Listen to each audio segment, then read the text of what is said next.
सभी भक्तजनों को जय श्री कृष्ण। माँ कृष्ण पक्ष षट्तिला एकादशी। श्री कृष्ण गोविंद हरे मुरारी, हे नाथ नारायण वासुदेव। श्री कृष्ण गोविंद हरे मुरारी, हे नाथ नारायण वासुदेव। एक समय दालभ्य ऋषि ने पुलस्त्य ऋषि से पूछा, हे ब्राह्मण, मनुष्य मृत्यु लोक में ब्रह्म हत्या आदि महान पाप, दूसरे के धन की चोरी, दूसरे की उन्नति देखकर ईर्ष्या आदि करते हैं, परंतु फिर भी वे नरक नहीं पाते। इसका क्या कारण है? वह ना जाने कौन सा अल्प दान या अल्प परिश्रम करते हैं। यह सब आप कृपा पूर्वक कहिए।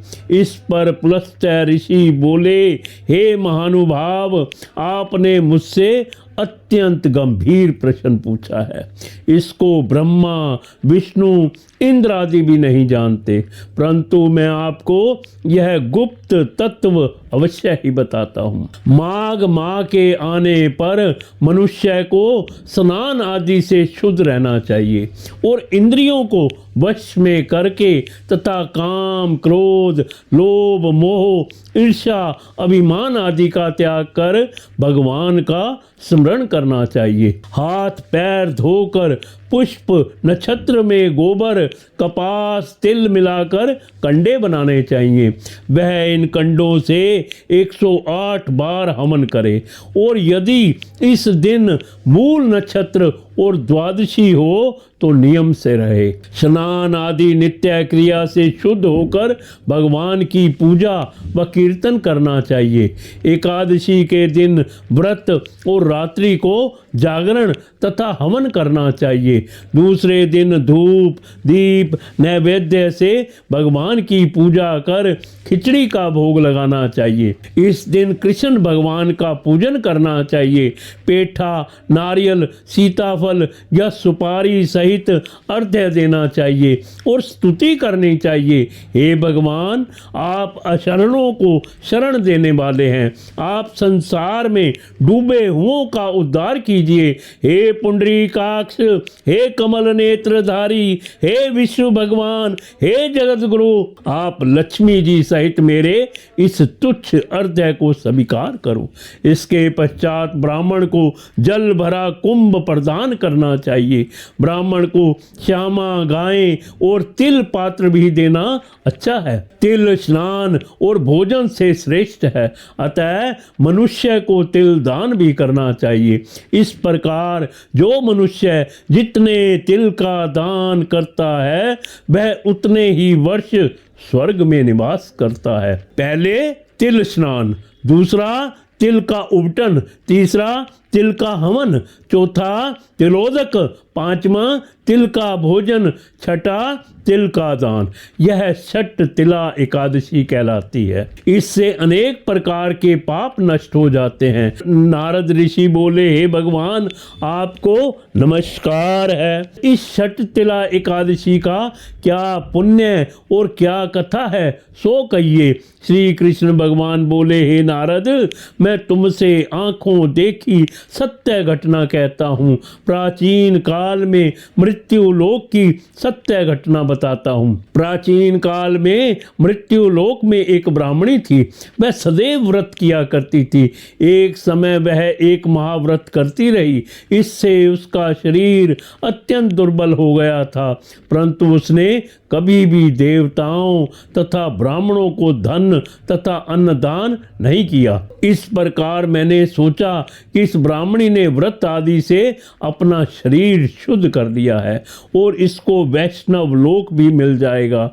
परंतु इसने कभी भी अन्नदान नहीं किया है। इससे इसकी तृप्ति होना कठिन है। ऐसा सोचकर मैं मृत्यु लोक में गया और ब्राह्मणी से अन्न मांगा। वह बोली, आप यहाँ किस लिए आए हैं?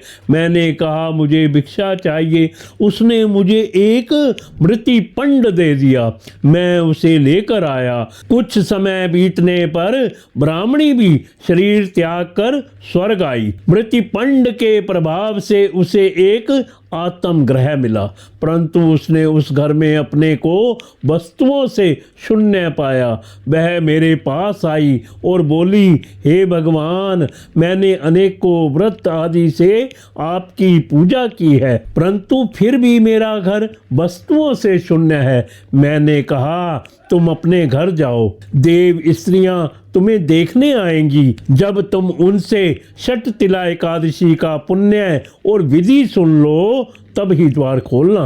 भगवान के वचन सुनकर वह अपने घर को गई और जब देव स्त्रियां आकर द्वार खुलवाने लगी, तब ब्राह्मणी बोली कि यदि आप मुझे देखने आई हैं तो षट तिला एकादशी का महात्म कहिए। उनमें से एक देव स्त्री बोली, सुनो, मैं कहती हूँ। जब उसने षट तिला एकादशी का महात्म सुना दिया, तब उसने द्वार खोला। देव स्त्रियों ने उसको सब स्त्रियों से अलग पाया। ब्राह्मणी ने भी देव स्त्रियों के कहे अनुसार षट तिला का व्रत किया और इसके प्रभाव से उसका घर धन धान्य से पूर्ण हो गया। अतः मनुष्यों को षट तिला एकादशी का व्रत करना चाहिए। इससे मनुष्यों को जन्म जन्म में आरोग्यता प्राप्त होती है और दरिद्रता नष्ट हो जाती है। इस व्रत से मनुष्य के समस्त पाप नष्ट हो जाते हैं।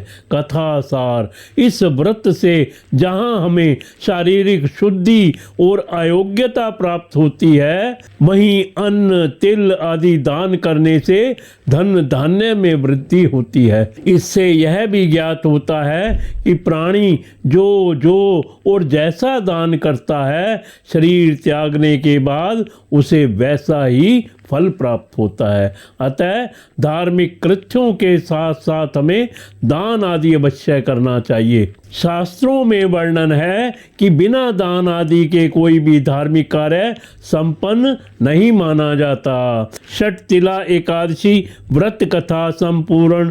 श्री कृष्ण गोविंद हरे मुरारी, हे नाथ नारायण वासुदेव।